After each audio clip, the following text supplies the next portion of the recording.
guys, so the most common chord progression found in jazz is a 2-5-1.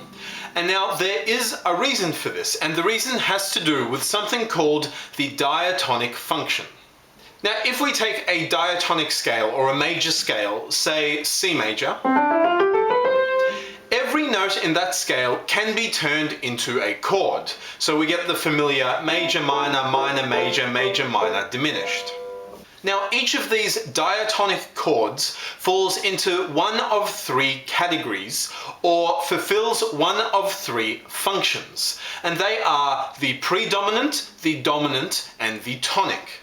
Now this classification is based on how the chord sounds or how the chord feels or the amount of tension the chord creates in the context of playing in the key that you're in, so in this case C major. So a chord that fulfills a tonic function has no tension whatsoever. It feels like it's some kind of resolution. Like you play a chord progression, get to that chord, and that chord feels like a natural ending to the chord progression.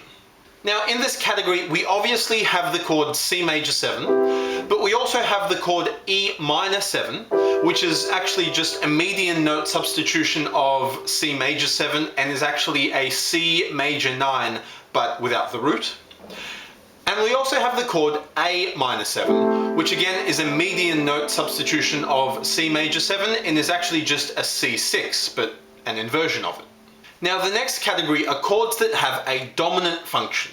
Now these are chords that create the most amount of tension that you can create using these diatonic chords.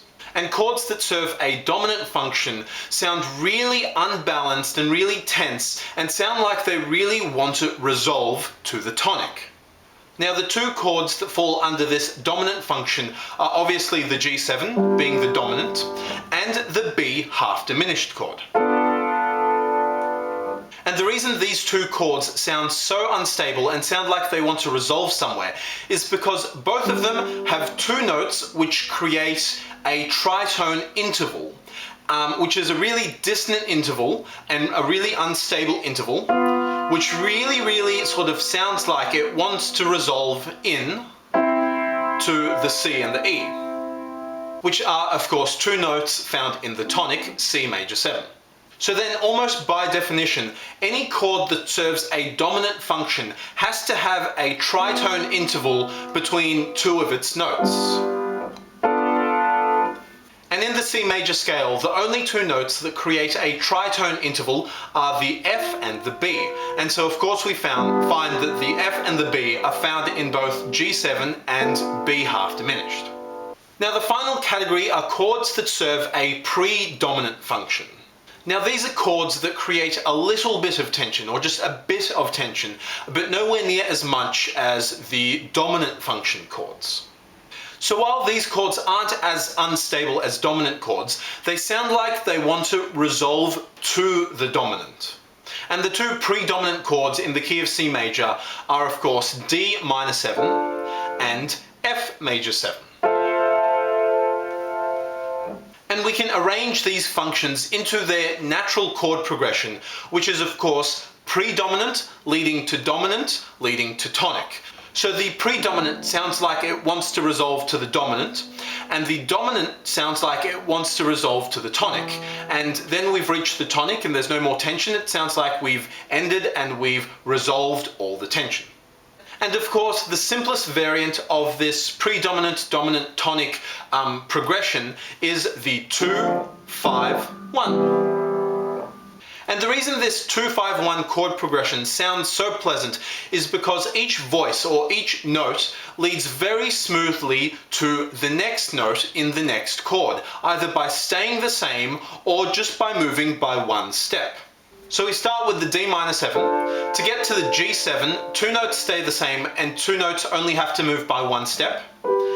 Then to get to the C major 7, two notes stay the same and two notes have to move down by one step. And in this way, each voice or each chord flows quite smoothly into the next. Notes aren't sort of jumping around all over the place. They're either staying the same or moving down by one step. And so you have a very smooth sounding chord progression. Now the 2-5-1 is of course the simplest variant of this predominant, dominant, tonic chord progression, but you could also use the other chords that serve these functions to create a 2-5-1-like chord progression. So for example, you could go F major 7 to G7 to A minor 7.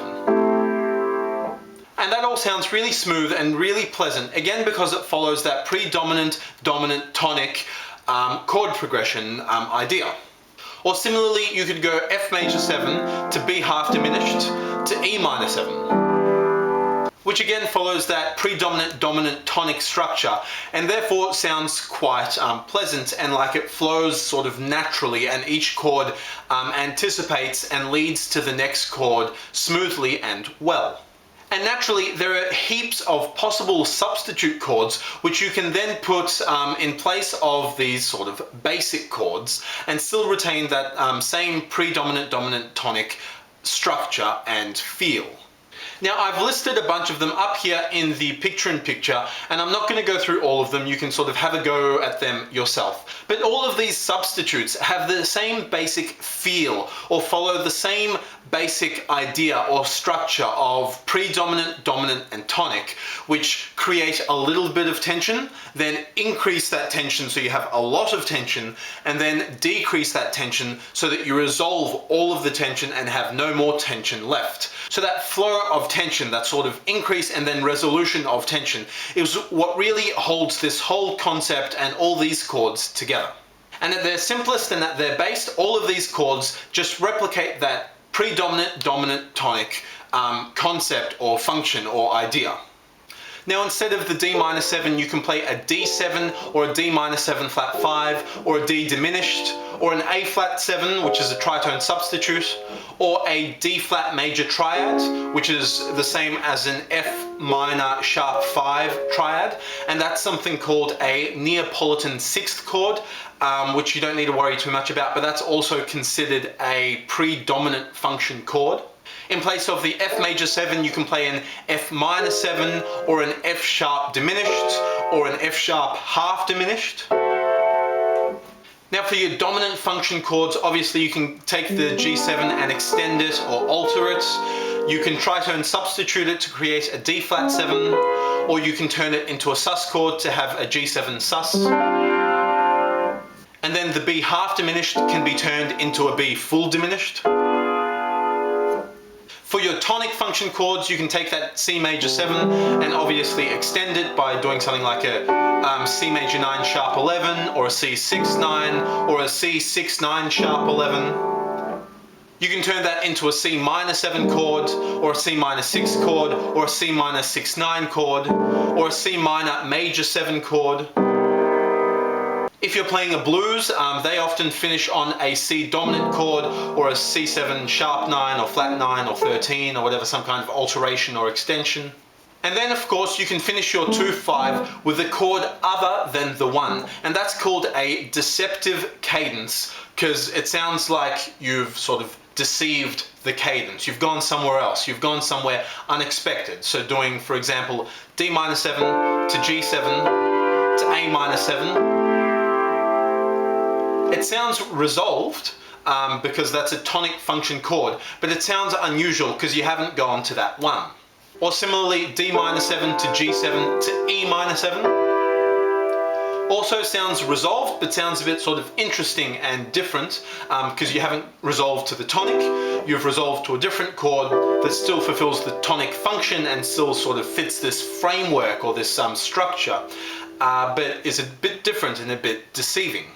And of course, with deceptive cadences, you can finish on whatever chord you like, any other chord except for the tonic, and it's some kind of deceptive cadence. And if you really wanted to, you don't really have to go back to that tonic function chord. You can do a predominant to dominant, back to a predominant, and then play around with the actual structure of the diatonic function progression that I sort of spelt out for you in this video. So then all of these chords can be substituted into this basic predominant, dominant, tonic chord progression or structure. And so this is something that you should be aware of or should be conscious of as you're learning new songs. Because as I said at the beginning of this video, the 2-5-1 is the most common chord progression you'll find in jazz. But the 2-5-1 itself is really just the simplest variant of this predominant dominant tonic structure or progression. But you'll find this predominant dominant tonic structure or progression in thousands of jazz songs. Even if they're not using 2-5-1s, sometimes they're disguised as, for example, 4-5-6s. But really they're doing the exact same thing. They're fulfilling the same function, they're fulfilling the same role in your chord progression as a 2-5-1. So that's just something you should be aware of and pay attention to when it comes up. Otherwise, that's it for me. Thank you again for watching. Feel free to leave any questions or comments. Otherwise, yeah, thank you. Bye.